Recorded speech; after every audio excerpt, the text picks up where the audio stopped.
रानो चिड़िया जंगल की सबसे दयालु चिड़िया थी। वो पक्षियों की हमेशा मदद किया करती थी। रानो चिड़िया माँ बनने वाली थी। एक बार में उसने 2 अंडे दिए। वह बिना कुछ खाए पिए अपने अंडों पर बैठी रहती और उनका ख्याल रखती। वो अपने बच्चों का अंडे से बाहर आने का बेसब्री से इंतजार कर रही थी। फिर एक दिन, आज मुझे पूरे 20 दिन हो गए हैं इन अंडों पर बैठे हुए। अब मेरे बच्चे किसी भी समय इन अंडों में से बाहर आ जाएंगे। मैं अपने बच्चों को बहुत बहुत प्यार करूंगी। दुनिया की हर खुशी मैं अपने बच्चों को दूंगी। इन्हें कभी भी किसी तकलीफ से गुजरने नहीं दूंगी। हर मुसीबत को अपने बच्चों से दूर रखूंगी। बस इनकी जिंदगी में होंगी तो सिर्फ खुशियाँ ही खुशियाँ।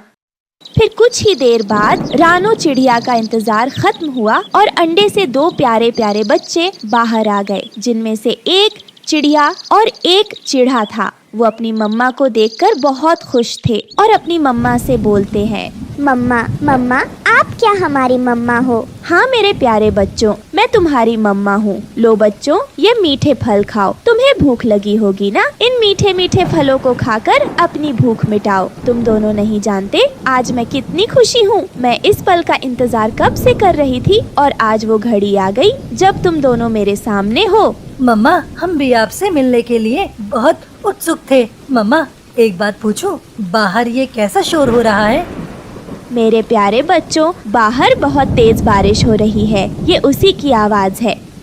फिर ऐसे मम्मा चिड़िया अपने बच्चों से बातें करने लगती है। तभी बहुत तेज बारिश की वजह से रानो चिड़िया का घर चुचाने लगता है, जिसे देखकर वो बहुत ज्यादा परेशान हो जाती है। घर कमजोर होने की वजह से और ज्यादा बारिश में चुचाने की वजह से रानो चिड़िया का घर टूटकर पानी में बह जाता है और उसके बच्चे उस पानी में डूबने लगते हैं। वो अपनी मम्मा से मदद की गुहार करते हैं। मम्मा मम्मा हमें बचाए, मम्मा हम डूब रहे हैं, मम्मा हमें बचाए, हम मर जाएंगे। ये देखकर रानो चिड़िया बहुत घबरा जाती है और अपने बच्चों को बचाने की पूरी कोशिश करती है। वो उनकी हिम्मत बढ़ाते हुए कहती है, मेरे बच्चों तुम डरो नहीं, मैं तुम्हें कुछ नहीं होने दूंगी। मैं तुम दोनों को बचा लूंगी। घबराओ नहीं मेरे बच्चों। रानो चिड़िया के बच्चे तेजी से पानी में बहे जा रहे थे।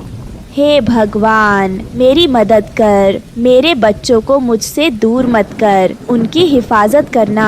उन्हें इस परेशानी से बचा लो।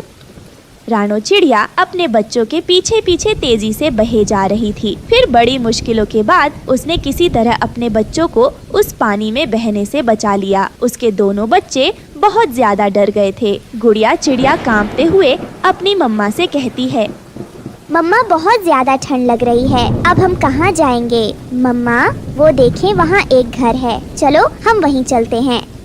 नहीं बच्चों, वो घर कालू कौवे का है। वो बहुत ही खड़ूस और कंजूस पक्षी है। वो अपने घर किसी को नहीं आने देते, इसलिए तुम उस घर के बारे में भूल जाओ। मैं कुछ और सोचती हूँ। मम्मा, एक बार चलो तो, क्या पता कालू अंकल हमें घर के अंदर आने दे। एक बार कोशिश करके देखते हैं।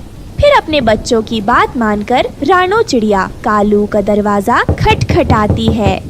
कालू भैया, अरे ओह कालू भैया, दरवाजा खोले। गुस्से में कालू कौवा दरवाजा खोलता है। अरे चिड़िया, तुम मेरा दरवाजा क्यों खटखटा रही हो? तुम्हें पता तो है यह मेरा घर है, फिर तुमने हमें परेशान क्यों किया? कालू भैया, हमारा घर बारिश की वजह से टूटकर बह गया है। मैंने अपने बच्चों को किसी तरह बारिश के पानी से बहने से बचाया है। कालू भैया, मैं आपसे विनती करती हूँ, बारिश रुकने तक आप अपने घर के अंदर मुझे और मेरे बच्चों को आने दें। आपकी बड़ी मेहरबानी होगी। तभी रानो चिड़िया के बच्चे भोले से मुंह से कालू कौवा से कहने लगते हैं, प्लीज कालू अंकल, प्लीज हमें घर के अंदर आने दे। बारिश रुकते ही हम सब यहाँ से चले जाएंगे अंकल। उन बच्चों के मुंह से अंकल सुनकर कालू कौवा का दिल पिघल गया। रानो चिड़िया, तुम जानती हो तुम्हारे बच्चे बहुत प्यारे हैं। इन्होंने मेरा दिल जीत लिया। आज तक मुझे किसी ने अंकल कहकर नहीं बुलाया, पर आज तुम्हारे बच्चों ने मुझे इतने प्यार से अंकल बोला, मैं इन्हें मना भी नहीं कर सकता। ऐसा करो रानो चिड़िया, तुम अपने बच्चों को लेकर जल्दी से घर के अंदर आ जाओ। ये सुनकर रानो चिड़िया बहुत खुश हो जाती है और अपने बच्चों को लेकर कालू के घर के अंदर आ जाती है। तभी कालू की पत्नी गोरी रानो और उसके बच्चों को देख आग बबूला हो जाती है। रानो चिड़िया, ये हमारा घर है, कोई धर्मशाला नहीं जो जब चाहे मुंह उठाकर चली आई। चलो भागो यहाँ से, वरना तेरी और तेरे बच्चों की ऐसी हालात करूँगी कि जिंदगी भर याद रखेगी। गौरी ने रानो और उसके बच्चों को अपने घर से भगा दिया। हे भगवान, मैंने क्या सोचा था और क्या हो गया। अंडे से बाहर आने की बाद मैं बच्चों को कोई खुशी न दे सकी। कितने सपने संजोए थे मैंने मेरे बच्चों के लिए, सब टूट गए। आपने ऐसा मेरे साथ क्यों किया। तभी उसके बच्चे भूख से तड़पने लगते हैं। मम्मा मम्मा, मुझे बहुत जोरों से भूख लगी है, कुछ खाने को दो ना। मेरे बच्चों, इतनी बारिश में मैं भोजन लेने कहाँ जाऊँ, मुझे कुछ समझ नहीं आ रहा। हाँ, याद आया, नदी किनारे एक जामुन के पेड़ हैं। मैं उस पेड़ से जामुन तोड़कर लाती हूँ अपने बच्चों के लिए, पर उससे पहले मैं अपने बच्चों को छिपा देती हूँ। फिर रानो चिड़िया अपने बच्चों को एक पत्ते से छुपा देती है। बच्चों, जब तक मैं वापस ना आ जाऊँ आप इस पत्ते के नीचे छिप कर रहना, बाहर मत निकलना, बाहर बहुत खतरा है।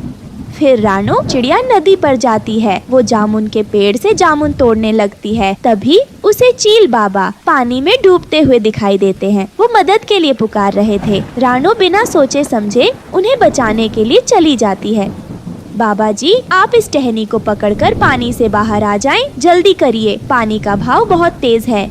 चील बाबा धीरे धीरे पानी के ऊपर आ जाते हैं।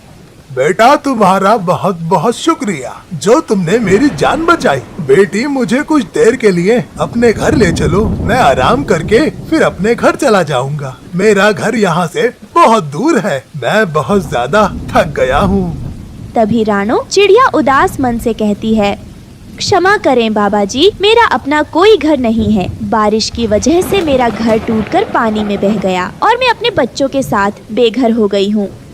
बेटी, तुमने अपनी जान पर खेलकर मेरी जान बचाई है, इसलिए मैं तुम्हें कुछ देना चाहता हूँ। ये लो बेटा।